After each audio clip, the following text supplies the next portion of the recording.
এটা বলবো না যে শিবির একেবারে ফেরেশতা দুধের ধোয়া, তা বলবো না। শিবির সবসময় তারা ডিফেন্সিভই থাকে, অর্থাৎ সর্বপ্রথম আক্রমণ করেছে এরকম হয়নি, আক্রান্ত হয়েছে।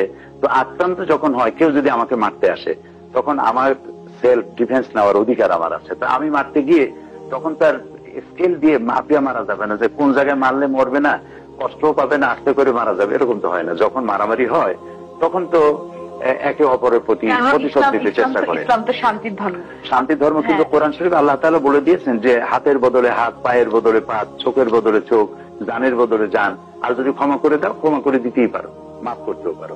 এটা ঈসা আলাইহিস সালাম যেমন বলেছেন, কেউ যদি এক থাপ্পড় মারে তাহলে আর এক গাল পেতে দাও। মুহাম্মদ সাল্লাল্লাহু আলাইহি ওয়াসাল্লাম তা বলেন নাই। শরীয়ত ভেরি করেছে, এখানে এসে শরীয়ত পূর্ণ হয়েছে।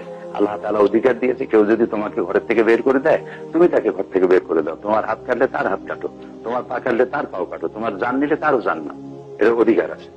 তো সেই জন্য শিবির যে হাত পাও কাটে, এই কথাটি সঠিক নয়। এটি একটি ব্লেম, এটি একটি কি বলবো, একটা ষড়যন্ত্রমূলক অপপ্রচার, যাতে করে এই সংগঠনের কাছে ছেলেরা মেয়েরা এসে যাতে দিন শিখতে না পারে, সেজন্য একটা প্যানিক সৃষ্টি করা। আপনি মনে করছেন যে ছাত্র শিবিরের ছেলেরা সাধারণত এই হাত পা কাটে না? আমি তাই মনে করি। আপনি তাই মনে করেন? আচ্ছা।